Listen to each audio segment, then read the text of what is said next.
Coucou mes gazelles, bienvenue pour cette guidance intemporelle axée donc sur tous les messages que tes guides voudraient bien que tu reçoives concernant les blessures de l'âme. Et donc on conclut ce chapitre avec donc la blessure de trahison. Si tu veux visionner toutes les guidances qui ont lien avec toutes les autres blessures de l'âme, si tu sais pas trop où te situer, ou si tu penses qu'en fait tu es appelé à en travailler peut-être plusieurs dans tout le cours de ton incarnation, n'hésite pas à visionner à loisir toutes ces guidances parce que ce sont des guidances intemporelles et donc de toute façon elles vont rester à ta disposition autant de temps que tu le souhaites. Ok ? Alors, on va essayer d'avoir un maximum de réponses. Je rappelle quand même que c'est encore une fois un tirage général. Donc ça peut ne pas résonner aussi fort que tu le voudrais présentement. Ça pourra résonner peut-être un petit peu plus fort au fur et à mesure que tu ouvriras les yeux ou que tu avanceras ton éveil de toute façon sur ton parcours. D'accord ? Allez, la blessure de trahison comme mon pire cauchemar, bien sûr, et de lâcher prise. Quels sont les messages que tes guides voudraient que tu reçoives? Bon, tu es en train d'étouffer là, visiblement, ou tu as étouffé pendant longtemps concernant une situation, mais alors ça s'est même répercuté, en fait, le relationnel s'est même répercuté, en fait, dans le domaine professionnel. Tu manques aussi de confiance en toi-même. On te parle aussi d'essayer de travailler à ton autosuffisance, en ce sens que, effectivement, la blessure de trahison peut être aussi reliée au fait de se sentir bien en sa propre compagnie. En général, la blessure de trahison est reliée très souvent à la blessure soit de manipulation, soit d'abandon. En général. Ok, donc il y a des connexions de toute façon à trouver entre tout ça. Effectivement, je te ressens dans une grande sensibilité. On me parle d'un relationnel explosif qui est aussi très dépendant en fait des énergies, notamment de la lune. Ne sous-estime pas les énergies de la lune, les énergies qui sont puissantes, aussi bien la nouvelle que la pleine lune, quel que soit le moment du calendrier où ça arrive.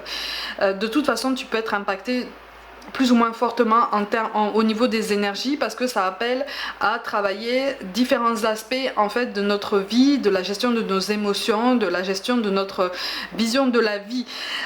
Donc on essaye de te conseiller justement d'essayer de surfer un petit peu sur la vague. C'est ce qui va t'aider, si tu veux, à comprendre cette introduction au lâcher prise. À partir du moment où tu écoutes, il y a une écoute beaucoup plus attentive au corps aussi. Visiblement, tu es plus facilement fatigué. Quand tu as cette blessure de trahison, en fait, tu es plus facilement fatigué au niveau physique, mais tant au niveau physique que nerveux, émotionnel, psychologique. Il y a des nœuds dans l'estomac, il y a aussi des lourdeurs ou des douleurs au niveau des articulations des jambes, donc des genoux, des chevilles. Potentiellement aussi des hanches parce que tu sais qu'en fait le bassin, les hanches constituent en fait un centre énergétique où se concentrent en fait toutes les vieilles blessures, ok, toutes les vieilles émotions refoulées, les traumatismes émotionnels enfouis. C'est pour ça aussi que je relie beaucoup les blessures de l'âme, donc d'abandon, de rejet, notamment de trahison, de négation à la zone du bassin. En général, pour les femmes aussi, tu peux constater peut-être un cycle menstruel peut-être un petit peu irrégulier, notamment quand ça tombe de plus en plus près par rapport encore une fois à la nouvelle et à la pleine lune. Alors si c'est pas une irrégularité, c'est une différence d'intensité, mais il y a quelque chose aussi qui est relié à tout ça, d'accord? On me parle de migraines aussi qui peuvent devenir de plus en plus importantes par moment, toujours avec ce flux d'énergie ambiant. Donc là, on est vraiment en train d'essayer de te dire effectivement si tu peux te rapprocher d'un point d'eau, quel qu'il soit. L'eau de toute façon se rapproche de la gestion des émotions. L'eau a un pouvoir apaisant. Entre guillemets, elle nettoie les énergies en fait qui te parasitent à partir du moment où tu essayes d'y poser ton intention pour ton bien-être à toi, d'accord, sans rancune par rapport à quelqu'un qui aurait causé envers toi peut-être cette blessure de trahison. C'est ça hein, qui est difficile et c'est en ça en fait que se situe la difficulté à lâcher prise pour toi. D'accord? Donc, mais là j'ai l'impression qu'en fait tu es en train d'essayer de prendre du recul par rapport à tout ça. Tu as déjà bien avancé hein, sur cette prise de conscience par rapport à ton état d'esprit. Tu commences tout juste, si c'est pas déjà fait, tu commences tout juste à faire le lien aussi avec les évolutions de ton corps, de toutes les émotions en fait qui habitent ton corps et qui te parlent. Donc à travers tout plein de messages. Hein. C'est ça, le 5 de... Ah bah c'est ça, on a le 5 d'épée. Donc de toute façon on t'annonce un changement d'état d'esprit. Hein. Tu es sur la bonne voie. Tu es sur la bonne voie. On te parle aussi d'un meilleur ancrage, ok, qui est nécessaire. L'ancrage, c'est le fait d'être... Je grossis beaucoup le trait comme d'habitude. L'ancrage, c'est le fait de se concentrer à ce que tu fais. Ok, ça peut être le fait de se concentrer au café que tu bois le matin tranquillement. Ça peut être le fait de se concentrer à ranger tes affaires, à faire ta vaisselle. C'est-à-dire que tu es à ce que tu fais. D'accord? Tu fais ton travail, tu te concentres sur ton travail.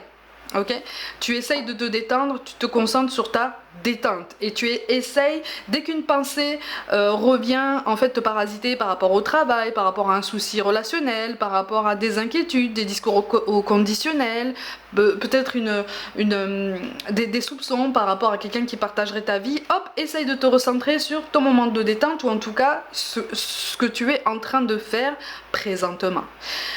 Dans les très grandes lignes, c'est ça l'ancrage. Tu vois, c'est te poser en fait dans ton espace actuel à l'instant T. C'est aussi une façon de se poser aussi dans son corps, dans sa pleine conscience de son corps, ok, de l'espace que tu occupes. Ça t'aide à prendre conscience de ton potentiel et ça aide à travailler à ta confiance en toi. Ça aide à travailler à l'apaisement des émotions, à la gestion des pensées et donc à la mise en priorité en fait de tout ce qui peut te passer à l'esprit. Mais c'est intense, hein? C'est intense. Oui, c'est ça. Oui, t'es en train d'essayer. Ouais, bon, t'es quand même sur une belle ascension, mais c'est une ascension qui est ralentie parce que justement, ce lâcher prise est difficile, mais encore une fois, hein, comme je le précise tout le temps, le lâcher prise est à mon sens une des démarches de développement spirituel les plus compliquées qui existent, ok? Parce que ça nous demande de faire pleinement confiance en ce qu'on ne perçoit pas forcément tout de suite. Ça nous demande de faire pleinement confiance en l'univers, en nos guides, en tous les messages qu'on reçoit par nos rêves ou dans la matière devant nous et à travers notre corps aussi. Encore une fois, là il est vraiment question de se relier à son corps. C'est pas facile, hein. C'est pas facile, mais si tu veux, la reconnexion à ton corps, là, va t'aider, si tu veux, à apaiser tes pensées. D'accord? Ça va t'aider à apaiser tes émotions. Parce qu'en fait, tout part, et je pense que tu t'en doutes, hein, tout part de l'enfant intérieur. Donc de l'enfant que tu as été. L'enfant qui a vécu certaines choses, l'enfant qui a compris certaines choses à sa hauteur d'enfant, sans forcément avoir les explications nécessaires avec des mots d'enfant pour vraiment comprendre ce qui s'est passé, ou en tout cas la réalité des choses. Tu vois? D'accord. D'accord. Donc voilà, tu doutes. Pour certains, tu es même dans un passage assez déterminant au niveau professionnel. Peut-être que tu as un choix à faire au niveau professionnel. Et comme tu manques de confiance en toi et donc de confiance en autrui et même en l'univers, hein, pour certains d'entre vous, tu restes comme ça dans un statu quo qui te fige. Et c'est comme si tu disais, mais en fait, je sais pas quoi faire, je sais pas quoi choisir, je sais pas où j'en suis, je sais pas. En fait, si tu sais, au fond de toi, en fait, on t'encourage vraiment à rester en mouvement.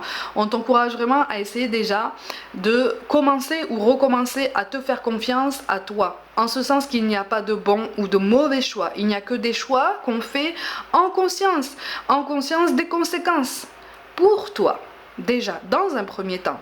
Tu vois, parce que là en fait il est question vraiment de recentrer tes énergies sur toi pour limiter justement les espoirs, les attentes qu'on a tendance à projeter sur les autres et qui, voilà c'est ça, et qui nous poussent à monter comme ça des plans sur la comète, hein, ce qui amène potentiellement à des déceptions, parce qu'on voudrait que ça aille vite, parce qu'on voudrait que ça corresponde à nos idéaux, parce qu'on voudrait que ça corresponde à nos attentes et en fait quand on a cette blessure de trahison, on a tendance à ne pas prendre en compte la sensibilité de la personne qu'on a en face de soi. Qu'on soit dans un relationnel amoureux, amical, familial ou même professionnel. Tu vois? Donc on est vraiment... Ah, on est dans... Alors, ok. Bon, alors, au niveau... Il y a beaucoup de messages qui arrivent là. Au niveau sentimental, tu ressens encore quelque chose pour quelqu'un. Tu ressens encore quelque chose pour quelqu'un. Pour certains, c'est... Pour certains...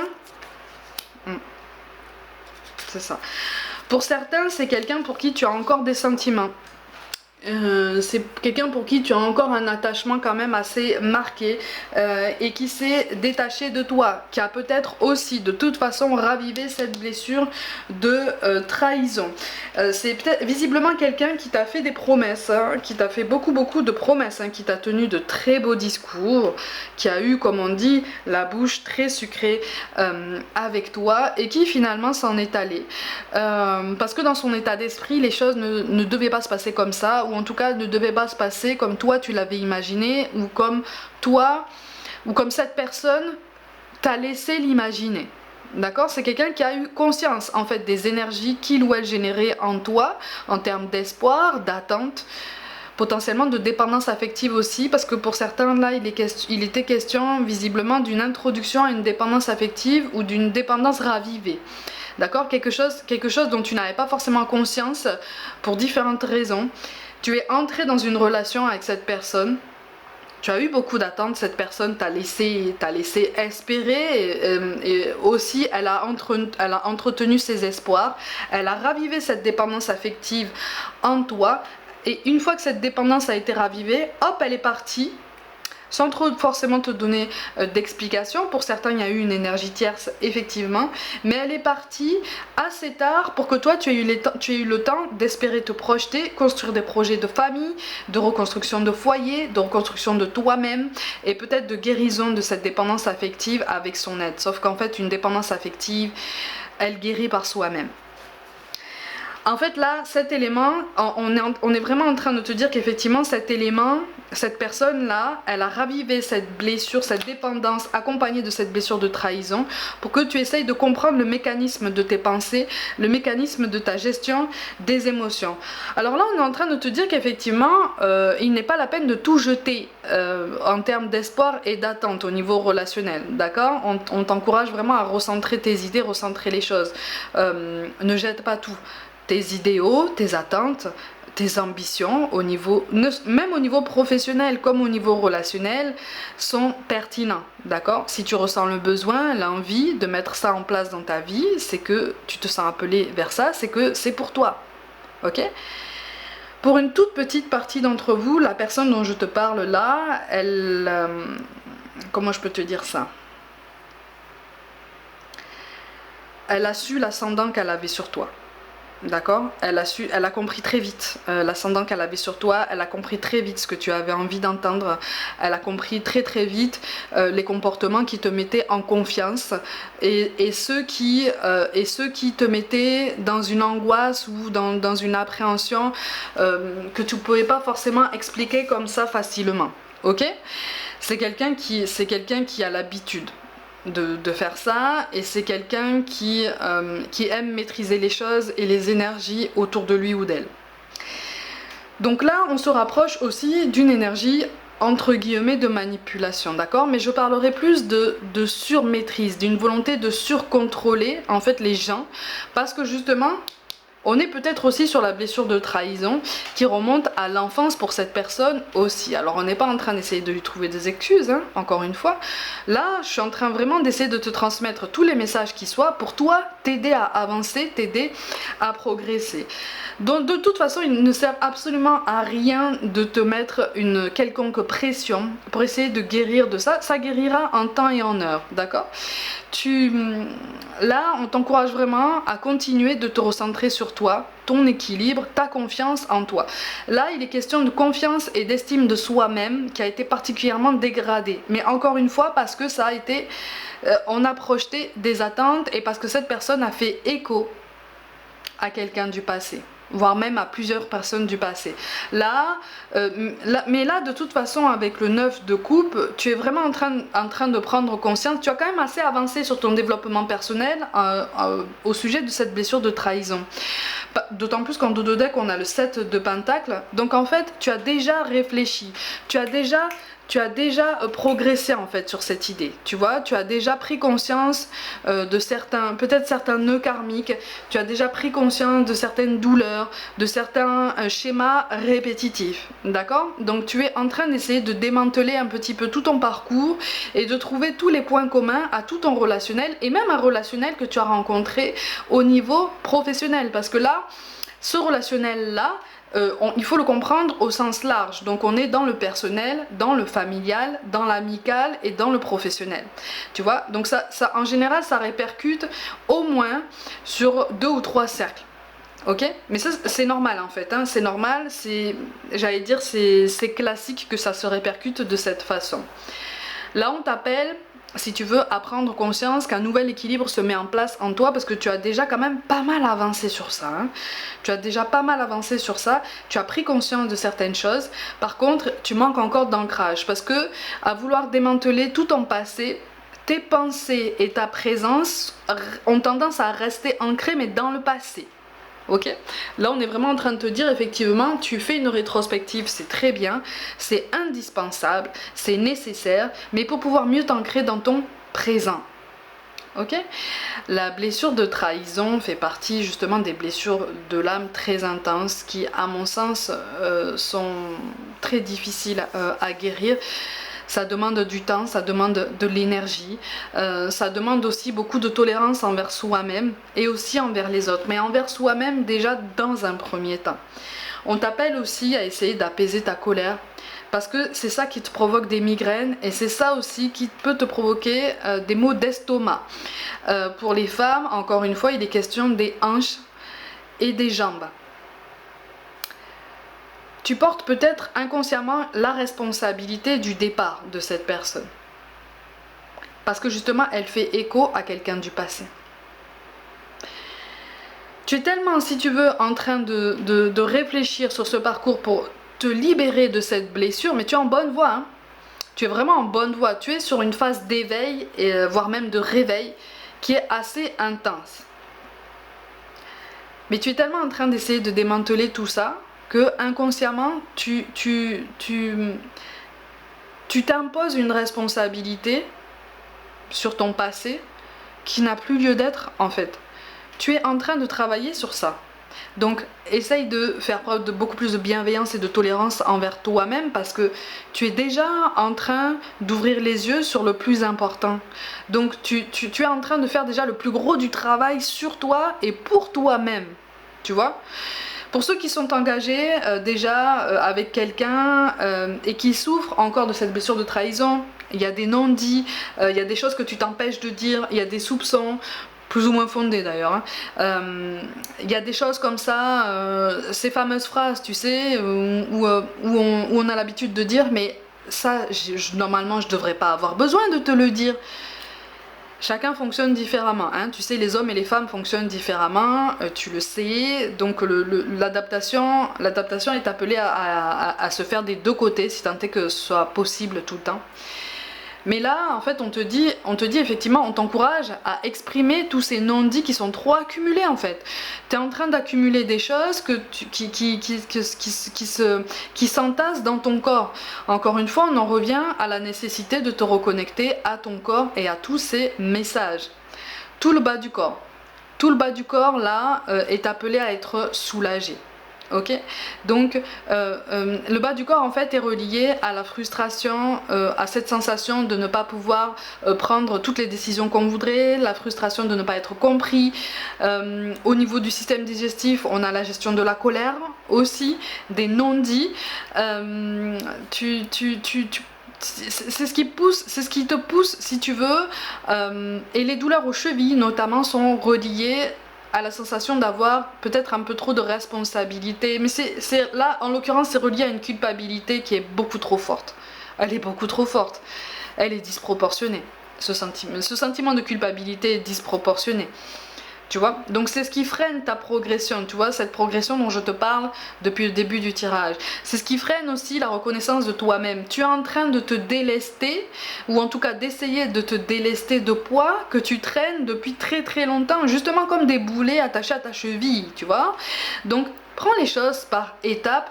Prends les choses à petite dose, parce que là tu veux, en fait c'est comme si on te disait mais au niveau de ton travail personnel tu veux trop en faire d'un coup.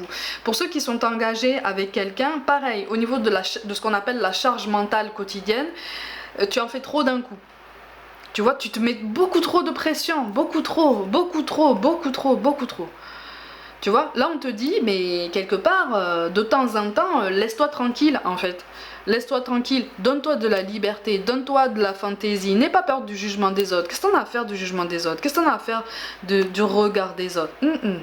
C'est toi, à partir du moment où tu te sens bien. C'est le principal.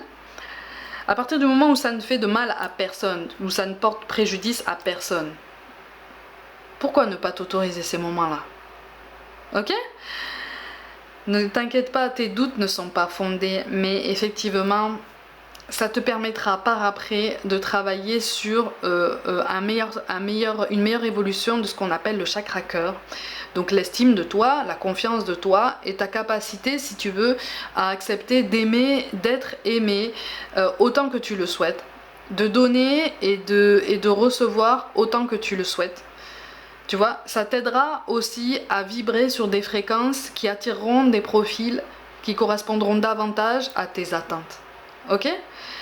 C'est long, c'est un travail de longue haleine, c'est intense, mais ne t'inquiète pas, tu es vraiment sur la bonne voie. Ok? Et au niveau professionnel, on te parle d'une inquiétude au niveau du confort matériel. Ça aussi, ça va s'arranger. Si tu es dans une période un petit peu transitoire, un petit peu instable, ça va s'arranger si tu recentres tes pensées et que tu fonctionnes à la mode une étape après l'autre. Une fois que cette étape est accomplie, que tous les voyants sont ouverts, on peut passer à l'étape suivante. Tant que c'est pas ouvert, on reste concentré dessus et on redouble d'efforts dessus et on essaye de ne pas se projeter comme ça plus en avant parce qu'on est déjà bien éparpillé. Ok? T'inquiète pas, fais confiance vraiment en ton pouvoir de l'intention et en ton pouvoir de création, vraiment, pour créer ta réalité, celle dans laquelle tu souhaites évoluer. Ok? Voilà mes gazelles, comme d'habitude, prenez soin de vous, croyez en vous. Pour toute guidance personnelle, envoyez-moi un mail. N'hésitez pas à vous abonner à cette chaîne si le cœur vous en dit, likez, commentez, partagez autour de vous et activez la petite cloche. Et rejoignez-moi aussi sur les réseaux comme Facebook, Instagram et TikTok pour des guidances express complémentaires. Je vous envoie tout mon soutien et je vous dis à très vite.